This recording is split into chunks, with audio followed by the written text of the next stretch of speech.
Hi, this is Richard Levine with the Entomological Society of America. This week we're in Indianapolis, Indiana for ESA's 57th annual meeting. Over 2,500 insect scientists will come this week and discuss their research. During the time, some student volunteers and I are going to go around and talk to some people about the lighter side of entomology, and we're going to try and gather some insect jokes and discuss insect humor. Hi, Holly. Do you have any insect jokes? Yeah. An entomologist is eating dinner with his family when a beetle runs across the table and he yells out, "Quick, crab it!" That's actually pretty good. It was good. The grasshopper walked into a bar and he climbed up on the bar stool. He asked the bartender, he says, "Give me a beer." The bartender looked at him, got him a beer, and walked over and says, "You're a grasshopper." The grasshopper said, "Yeah, sure I am." The bartender said, "Well, you know, we got a drink in this place that's named after you." The grasshopper looked at him and he says, "You got a drink named Steve?" That's good. So, did you hear about the male praying mantis who asked a female out for a dinner date? No, I didn't. He lost his head. Yeah, all right. Do you know why aardvarks eat ants? Nope. They want all the little antibodies. Very nice. Thank you. You know, there's an old saying, though, that's a joke. It said, you know why dogs have fleas, don't you? Why? So that they don't have to think about being dogs.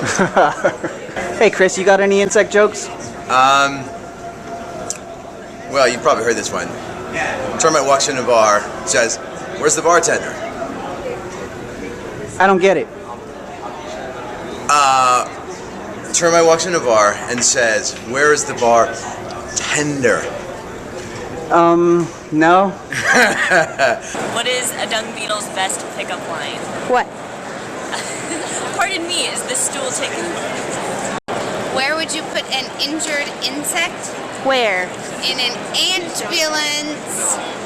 I got an insect joke for you. You want to hear it? Surely. All right. A termite walks into a bar and says, "Where's the bartender?" Okay, a termite walks into a bar and says, "Where's the bartender?" Oh. Bad joke. Dr. Harris, do you know any insect jokes? Well, there's an insect story that happened to me. When I was interviewing for a job, a fellow brought a turkey crop and put it on the table and said, "What's that?" And I looked inside. Turns out there were weevil larvae there. Because this was a job on pecans, I said, "I think they may be pecan weevil larvae in a turkey crop." He said, "I'm glad you recognize that." Yeah? Because we wanted to make sure we had the right kind of turkey to solve this problem. Did you hear about the caterpillar who had a stress attack? What about it? He totally bugged out. Why do bees hum? Why? Because they don't know the words. Well, years ago, they tell about a young man who was probably about a fourth grader. He was reading the paper one day, and he saw a club that he thought he might be interested in. And so he went down to the location where the club was meeting, and when he got down there, he found a whole batch of women with babies. And he said, "Well, what club is this?" He said, "I thought this was going to be a club interested in collecting moths for young people." And they said, "Oh, no. Well, where did you ever get that idea?" He said, "Well, I read it in the paper that there was a meeting of the Young Mothers Society." What do you call a female moth? What?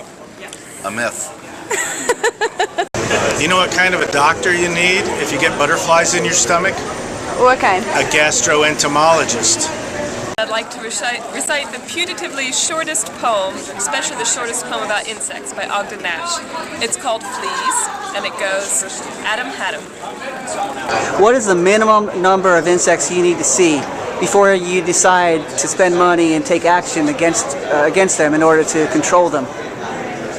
Well, most folks would think that one pubic louse would allow one to make a decision to take management action. That makes sense to me.